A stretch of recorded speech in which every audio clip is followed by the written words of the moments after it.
Hello students, जैसा कि आप जानते हैं आईआईटी जेईई काउंसलिंग का एडमिशन फॉर्म सबमिट करने के बाद सभी स्टूडेंट्स का जो एडमिशन फॉर्म का स्टेटस है वो अंडर स्क्रूटनी शो करा था। लेकिन आज से आपके एडमिशन फॉर्म का वेरिफिकेशन स्टार्ट हो गया है। जिन भी स्टूडेंट के किसी प्रकार का कोई प्रॉब्लम होगा डॉक्यूमेंट में या डिटेल में, तो उनको डिफेक्ट का ईमेल मिलेगा और आपको सही समय रहते उसको रेक्टिफाई करना होगा। अगर आप रेक्टिफाई नहीं करेंगे, उसको आप ऐसे ही छोड़ देंगे, मिस कर देंगे, तो आपका एडमिशन फॉर्म है वो कैंसिल हो जाएगा। तो जो भी स्टूडेंट्स आईआईटी जेईई काउंसलिंग को पार्टिसिपेट किए उन सभी स्टूडेंट्स को अपने जेईई कैंडिडेट पोर्टल पे और ईमेल से बिल्कुल आपको अपडेट रहना है, ताकि किसी प्रकार का कोई डिफेक्ट आए तो आप उसको सही समय पे रेक्टिफाई कर दे।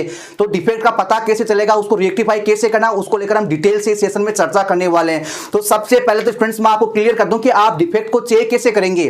आपके पास डिफेक्ट चेक करने का दो तरीका है। एक तो आप अपने ईमेल पे चेक कर सकते हैं। अगर आपके डिफेक्ट आया तो इस तरह का ईमेल आपको मिलेगा, उसमें पूरा डिटेल होगा कि आपको किस डॉक्यूमेंट में डिफेक्ट आया है। या फिर दूसरा तरीका यह है कि आपको जॉब्स पोर्टल पे लॉगिन करके देख लेना है। लॉगिन करके आपको देख लेना है, अगर आपका पहले से ही अंडर स्क्रूटनी आ रहा है, इसका मतलब है कि अभी आपके डॉक्यूमेंट वेरीफाई नहीं हुए हैं। अगर इस तरह का स्टेटस शो करा है, ये आप देख पा रहे हैं, अगर इस तरह का स्टेटस शो करा है तो आपके एडमिशन फॉर्म में डिफेक्ट आ गया, जिसको आपको सही समय रहते आपको रेक्टिफाई करना होगा। अब बात करते हैं कि डिफेक्ट किस वजह से आता है। या तो आपका कोई डॉक्यूमेंट ब्लर होता है या फिर कहीं से कटा होता है, तो उसके लिए आपको डिफेक्ट आता है। या आपका कैटेगरी सर्टिफिकेट वैलिड नहीं है, वैलिड फॉर्मेट में नहीं है, उसके लिए आपका डिफेक्ट आता है। और तीसरा जो इंपॉर्टेंट डिफेक्ट है वो आपका डिग्री सर्टिफिकेट के लिए आता है। अगर आपके डिग्री सर्टिफिकेट में डिफेक्ट आया तो उसको कैसे रेक्टिफाई करना होगा, उसको लेकर हम इस सेशन में चर्चा करने वाले हैं। तो सबसे पहले तो स्टूडेंट्स आपको जॉब्स पोर्टल पे लॉगिन कर लेना है। अगर आपका अंडर स्क्रूटनी शो करा है तो अभी आपको वेट करना है, लेकिन इस तरह का स्टेटस आ रहा है तो स्टूडेंट्स आपके डिफेक्ट आ गया, अब उसको रेक्टिफाई करना है। तो इसको नीचे स्क्रॉल करोगे तो आपको रेक्टिफाई का ऑप्शन मिल जाएगा। क्या मिल जाएगा? रेक्टिफाई का ऑप्शन मिल जाएगा। तो यहाँ पर स्टूडेंट्स आप देख पा रहे होंगे, इसमें आपको ये दे रखा है कि आपके डिग्री सर्टिफिकेट में डिफेक्ट है, आपको डिग्री सर्टिफिकेट आपको अपलोड करना है। लेकिन जिनके पास डिग्री नहीं है तो प्रोविजनल सर्टिफिकेट भी अपलोड कर सकते हैं, और दोनों ही नहीं है तो उसका क्या सोल्यूशन है वो भी हम यहाँ पर चर्चा करने वाले हैं। तो ये स्टूडेंट्स आपका अगर कैटेगरी सर्टिफिकेट में दिक्कत है तो वहां पर कैटेगरी सर्टिफिकेट का आ जाएगा। अगर और किसी डॉक्यूमेंट में प्रॉब्लम है तो उसका आपको यहां पर ऑप्शन मिल जाएगा।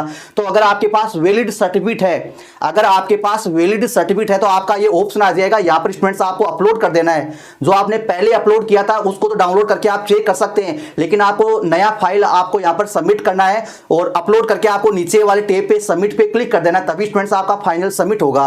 और इसके साथ ही बात करें जिन स्टूडेंट के डिग्री सर्टिफिकेट में डिफेक्ट आ गया उनको कैसे रेक्टिफाई करना होगा।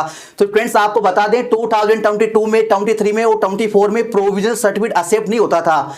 कई स्टूडेंट ने उसको सबमिट भी किया लेकिन उसको एक्सेप्ट नहीं किया। जिन स्टूडेंट के पास डिग्री सर्टिफिकेट नहीं था तो उनका प्रोविजनल सर्टिफिकेट वहां पर सबमिट कर दिए, लेकिन उसको एक्सेप्ट नहीं किया, तो उन्होंने अथॉरिटी ने बोला कि आपको डिक्लेरेशन फॉर्म सबमिट कर देना है। जैसा कि मैंने आपको इस बार के जो एप्लीकेशन प्रोसेस है उसमें भी आपको बताया था। लेकिन इस बार डिक्लेरेशन फॉर्म को डिग्री सर्टिफिकेट वाले ऑप्शन में एक्सेप्ट नहीं करे हैं। इस बार उन्होंने रूल चेंज कर दिया है। अगर आपके डिग्री वाले ऑप्शन में अगर डिग्री है तो डिग्री अपलोड करो, अगर प्रोविजनल सर्टिफिकेट है तो प्रोविजनल सर्टिफिकेट आप अपलोड कर दो। डिक्लेरेशन फॉर्म इस बार एक्सेप्ट नहीं करें। तो जिन भी स्टूडेंट के डिग्री सर्टिफिकेट को लेकर डिफेक्ट आया है तो प्लीज आप अपना डिग्री सर्टिफिकेट अपलोड कर दें। हालांकि डिग्री बहुत कम स्टूडेंट को मिलता है, क्योंकि अलग अलग यूनिवर्सिटी का अपना अपना रूल होता है, वो 2 साल 3 साल बाद में डिग्री देते हैं। लेकिन प्रोविजनल है तो प्रोविजनल यहां पर आप सबमिट कर दो। अगर प्रोविजनल नहीं है तो अभी आपके पास सफिशिएंट टाइम है, आप 10th मई तक आप इसको रेक्टिफाई कर सकते हैं। अपनी यूनिवर्सिटी में जाओ, 1-2 दिन में आपको प्रोविजनल सर्टिफिकेट मिल जाएगा, उसको आप सबमिट कर दो। आप जिन भी स्टूडेंट के ना तो डिग्री सर्टिफिकेट पॉसिबल है ना ही प्रोविजनल सर्टिफिकेट मिल रहा है, जिनको दोनों ही नहीं मिल रहे हैं, ना तो प्रोविजनल ना डिग्री सर्टिफिकेट या पॉसिबल नहीं है, उनको अरेंज करना अभी, तो ऐसे में स्टूडेंट्स आप जेईई अथॉरिटी को ईमेल कर दीजिए कि हमारे पास दोनों ही पॉसिबल नहीं है। तो वो आपको ऑप्शन दे देंगे कि आप अवेटेड रिजल्ट सेलेक्ट कर लीजिए। जहां पर एप्लीकेशन फॉर्म में अवेटेड का ऑप्शन आता है उसको आप सेलेक्ट कर लेंगे तो ये डिग्री वाला टैब है ये रिमूव हो जाएगा। लेकिन ये पता नहीं ऐसा क्यों करें, जिनका ऑलरेडी 2 साल 3 साल पहले कंप्लीट हो गया वो रिजल्ट अवेटेड कैसे चूज कर पाएंगे। हालांकि इन्होंने बोल रखा कि ऐसा आप कर सकते हैं, लेकिन वहां पे डिग्री आपका ऑलरेडी कंप्लीट हो गया। डिग्री कंप्लीट होना और डिग्री का फॉर्मेट अवेलेबल होना ये दोनों बात अलग अलग है। जो भी है वो हमें फॉलो करना होगा। तो ज्यादा आपको घबराने की, ऐसे टेंशन की जरूरत नहीं है। अगर प्रोविजनल है तो प्रोविजनल कर दो, डिग्री है तो डिग्री आप सबमिट कर दो। अगर नहीं है तो आप एक बार अपनी यूनिवर्सिटी से कांटेक्ट कर लो, 1-2 दिन में आपको मिल जाएगा। और इसके रिगार्डिंग आपका और भी कोई डाउट है और भी कोई क्वेश्चन है तो स्टूडेंट्स आप जेईई अथॉरिटी के साथ डिस्कस कर सकते हैं। जो जेईई के हेल्पलाइन नंबर है उन पर आप कॉल कर सकते हैं, या जो ईमेल है उनको ईमेल कर सकते हैं अगर आपका और भी किसी प्रकार का किसी डॉक्यूमेंट को या डिग्री सर्टिफिकेट को लेकर कोई क्वेश्चन है। तो ये सेशन केवल स्टूडेंट्स आपको अपडेट करने के लिए था, आपको अवेयर करने के लिए था। मिलते हैं नेक्स्ट सेशन में, तब तक के लिए इंतजार बनाए रखें। और जिनका अभी अंडर स्क्रूटनी शो करा है प्लीज अपने ईमेल से और जेईई कैंडिडेट पोर्टल से अपडेट रहिए।